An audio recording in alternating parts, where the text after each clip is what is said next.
Hello guys, welcome back to the channel. It's TPM5 here, back again with another NBA video.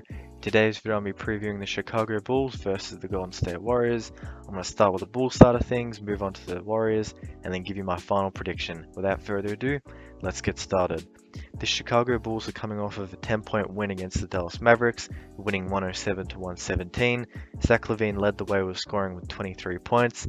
Nikola Vucevic had 10 rebounds, and DeMar DeRozan continues his playmaking, improvements that he made in San Antonio, finishing with 6 assists. The Chicago Bulls, kept Luka Doncic to 6 of 18 shooting from the field, obviously at around 33%. Now, the Bulls shot the ball very well in this game in particular, and as a trend for the year, so for that game they shot 48%, and as a trend for the year they've been shooting it a lot better than what people would have expected them to. Currently 7th in the league, shooting 36.7% from 3. Now obviously not many people were expecting that level of shooting from a team that includes DeMar DeRozan, Lonzo Ball in the same starting lineup. However, DeMar DeRozan's taken strides, and Ball has been very passable from that, shooting area from 3. Now, just a quick break, guys. I make NBA content 2 to 3 times a week. I'd heavily appreciate it if you subscribe. Also, comment, who do you think is going to win, and any feedback for the video. And without further ado, let's continue.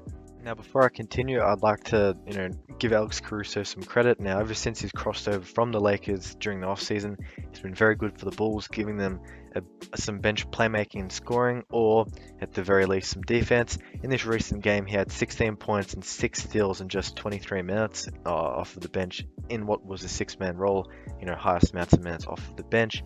Now, the Bulls are currently tied for the first seed in the East with the surprising Washington Wizards. Now, overall, the Bulls have been a very well-rounded team.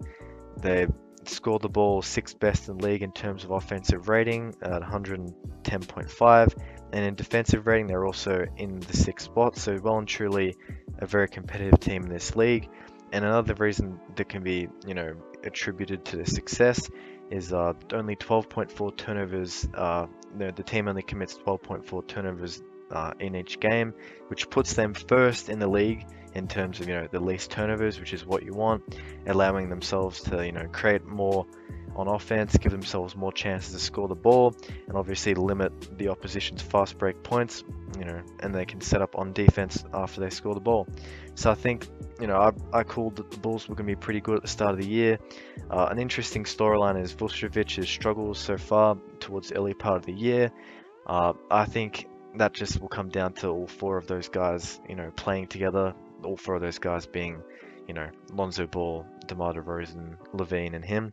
I think that'll click, and eventually that won't be a problem. So far, he has started the ball shooting very poorly, though it must be said. Now, as you can see, we've got Steph Curry lumping up some threes, so I'm going to move on to the Golden State Warriors side of the preview. Personally, I was expecting the Warriors to be good. However, I wasn't expecting them to be this good. They're currently 10-1 overall, and on a 6-game winning streak. Coming off of a win against the Minnesota Timberwolves, 110-123, where Andrew Wiggins led the way with scoring, having 35 points, which is season high for him. Kevon Looney chipped in with 17 boards, and Andre Iguodala, surprisingly, chipped in with 8 assists off of the bench. Now, Steph Curry was also influential, or very impactful in this game, like always. He had 25 points, 5 rebounds, 6 assists, shooting 3 of 9 from 3, so not the greatest night.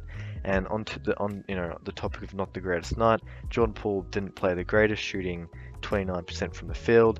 Obviously, I think Patty Bev had the assignment on him, and that can be a reason why he didn't do so well being handled by him. Now, so far the Warriors have played 8 games out of their 11 at home, so not trying to take away from their early season performance, but they have had the advantage in terms of playing games in their building, being familiar with it. But not going to delve too deep into that because they're playing well and they're getting the wins regardless. And they'll be without Draymond Green for this game, and they'll be without Wiseman, as we know, and also Damian Lee as well. So this game is very important for the Warriors. It's a bit of a test for them coming up against another team that's very been very good, and another kind of rising team that people weren't expecting to do well. And without Clay, as you see on the screen, Jordan Poole's been very good filling up that role. And the Warriors, when it comes down to playoffs time, because you can almost write them in as a playoffs team at this point, it's good to have someone like Jordan Poole off of the bench as well. This team's gonna have a lot of guys that can do certain things from off the bench. Poole, shoot, score. You have Kuminga who can, slash and defend. Wiseman hopefully by then can stretch the floor a little bit and fits in a bit better than he did last year. Obviously, we have to wait and see. Now, the Golden State Warriors currently are the best defense in the league, ranked first in defensive rating, and are shooting the three ball at 37%, which is fourth best in the league, something that we come to expect from a Warriors team, and a number that is only going to increase when Klay Thompson returns as the defenses start to focus on him, allowing the other guys, the role players that are on the floor with him and Steph Curry, to fill it in. Now, Moses Moody won't be playing because he'll be in the G League as well. He got assigned down there, which isn't particularly a bad thing because that's where Jordan Poole went and really, shaked his game up and became a better player. Now, I think that the Chicago Bulls are going to surprise the Warriors here. So that's it for the video. I think the Bulls will win. Don't forget to like, share, and subscribe. Thank you for watching. Peace out.